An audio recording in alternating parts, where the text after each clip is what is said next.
David Axelrod, a senior CNN political commentator and host of The Axe-Files, was senior advisor to President Barack Obama and chief strategist for the 2008 and 2012 Obama presidential campaigns. The opinions expressed in this commentary are his. View more opinion on CNN. CNN. There was never a doubt that former President Donald Trump would escape conviction in his latest impeachment trial. The jurors were, after all, politicians. And in a 50-50 Senate, the constitutional bar of 67 votes was never achieved. Not in these bitterly polarized times.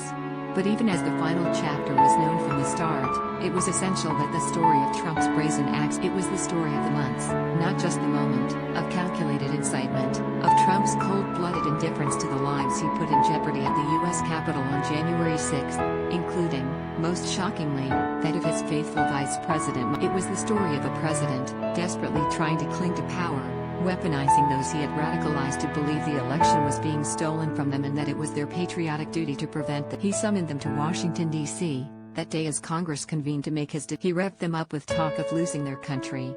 He filled them with martial rhetoric and sent them down Pennsylvania Avenue to stop the steam. Read more. Why didn't he do more? Philip calls out McConnell's speech. Replay more videos. Must watch. Why didn't he do more? Philip calls out McConnell's speech 01:03 and he watched the horror he unleashed unfold on television, spurning pleas to call off the mob and sending reinforcements to buttress the badly outmanned cap. 7 people would die, including 3 police officers and one of Trump. It was, in short, the story of a commander-in-chief who flouted his oath and plotted to undermine the most basic of democratic institutions, free and fair elections. As in the House, a handful of Republican senators had the courage to place country over tribe and vote to hold the former president accountable. They did so with eyes wide open.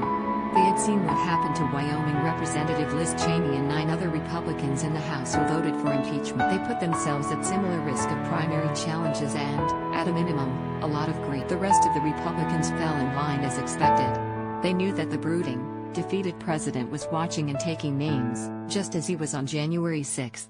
Ready to unleash the fury of his still loyal base on anyone who dared to step out of line. His lawyers, who fumbled their way through the early part of the trial, concluded their arguments by channeling Trump himself with blatant lies, partisan attacks and pretensions that his actions were totally appropriate. It was a crazy stew of red meat for the base and red herrings about rules and procedure. They questioned the constitutionality of impeaching a former president.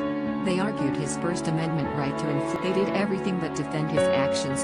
Trump acquitted in second impeachment trial. Replay more. Must watch. Trump acquitted in second impeachment trial 00:55 and it was more than enough for a majority of Republican senators, some of whom declared their position long before the opening. But this was far from a triumph for Trump. Though he avoided sanction, the trial imposed a more enduring penalty on him by laying bare for the world and history his craven role in orchestrating the seditious mayhem at the Capitol. In a few riveting days, the House managers shined a light on Trump's central role in the tragic events of January 6, relying heavily on his own incendiary words over months.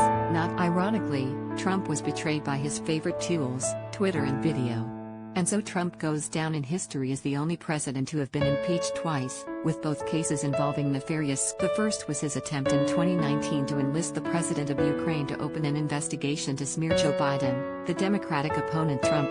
The second was his months-long stratagem to improperly overturn Biden's victory through flagrantly false claims about the integrity of the election that culminated in the January 6th insurrection. By escaping conviction Saturday, he also avoided official disqualification from holding public office. But the story laid out in the trial, which was powerful and convincing, will disqualify him in the eyes of a majority. He was spared today. But this trial has ensured that Donald Trump won't escape the verdict.